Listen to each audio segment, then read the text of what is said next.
Hello and welcome to this week's edition of Newsgram. If you read the description of this episode, then you know you're in for a spiritual experience today. Annie Lean is an author. She comes from a very small town just outside Toronto, and while we are both in very different places in the world, we share a common sentiment. The cry for peace. You know, my heart's always been that for a cry for peace, because the world needs it. It sure does, and hopefully we can bring some of that today. There are wonderful things happening all the time in our world today, but it can be hard to appreciate them because we're so overwhelmed with the negativity, and because, well... people are people.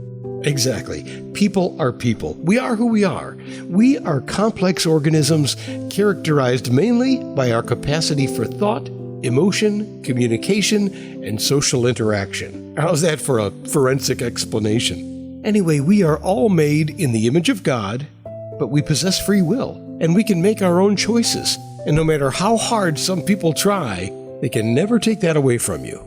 I'm just like, but that cry in my heart is still there for that peace, that people can come together and live their lives and allow others to live their lives and not try to overrule other people. Control, I guess is the word. Yeah, it's a tall order. But Annie is doing her part by writing poetry. Her book is called Poems of Divine Power, and in it there are roughly 117 very powerful poems designed to uplift and inspire. And before we get into all of that too deep, I want to share with you the inspiration for all of this, her literal come to Jesus moment. I'm going to give a little testimony. I was on death's door, and I had a prayer of forgiveness, and my heart became light. And through that, I started a healing process. They had me down. I had 30 to 40% functioning of my kidneys, and they had given up on me.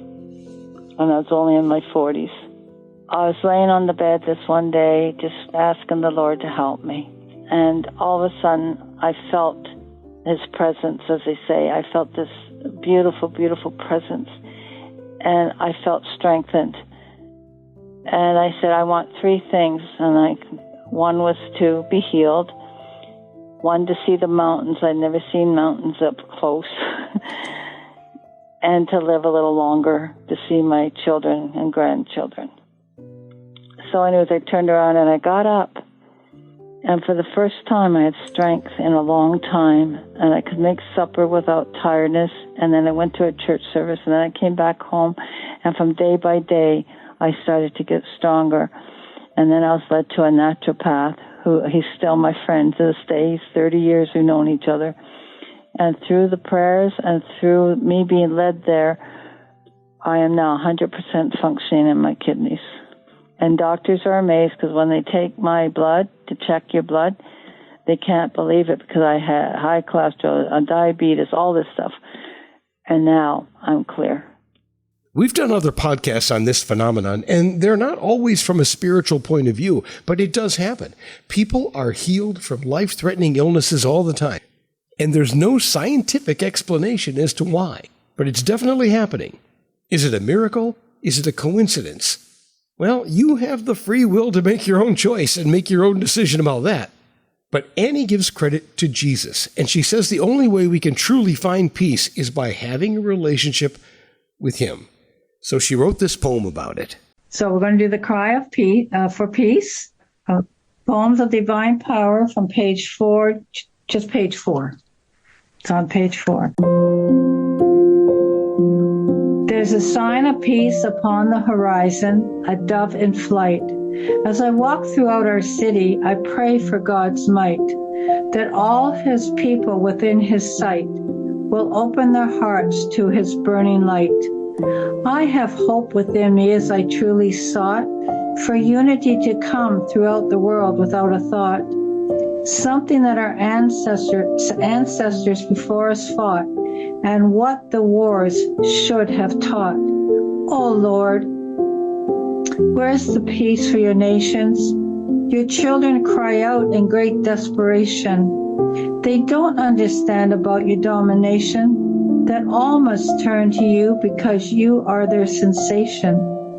that you are our Father and will forgive all, that there'll be a great healing and then a call, and I truly suspect it won't be dull.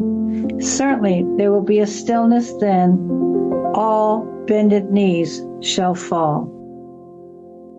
Annie Leen is an ordained minister, so she's no stranger to communicating with people. And you feel that at the end of each poem where she talks about where the poems come from, the date, the theme, the inspiration for them. It's not a sermon, but it does help convey the ultimate message of the poem. My heart cries for people who do not have peace. I look at the people today with drug and alcohol. It's running rampant, with hate and anger and confusion, not knowing what to do. There's no answers for them. And that's where my heart is, for the lost, for those who need consoling, need hope, and need encouragement. And that was always my forefront. Even when I was a child, I always had tears for those who were helpless, and there was no one there to help. That's really the root of who she is, a compassionate person using her free will to share a message of hope and peace to literally anyone who cares to hear it. It's a message that she says came from God. And then I heard from within myself with this voice saying, you meditate on the Word, and when you finish each book or each chapter of the Bible, you will receive a poem. And it did. It all came forth. Every time I finished the book, the chapter or a book of the Bible, a poem would come. And there you have it. Divine Inspiration, available now in the form of 2 different books of poetry, Poems of Divine Power and Poems of Divine Power 2, a gift from Annie Leen to a complicated world in need of hope, peace, and a friendly reminder of a core Christian belief in God's love for humanity. John 3:16. For God so loved the world that he gave his only begotten Son, that whosoever believeth in him should not perish but have everlasting life. It's a love story, and I want people to realize that if you have nothing to hope for, nothing to hang on to, Jesus Christ came to save us. When I grasped onto this, John 3:16, it became the foundation of these books, because it's the love that you have in your heart from him that brings you into hope, encouragement, love, and anything else that you need. And that's what I want people to know. If this sounds like something you'd like to explore a bit further, there are links to the books in the show's notes, as well as links to some other interviews where you can hear Annie Leen reading poems and sharing her inspiration. And that will do it for this edition of Newsgram from webtalkradio.com.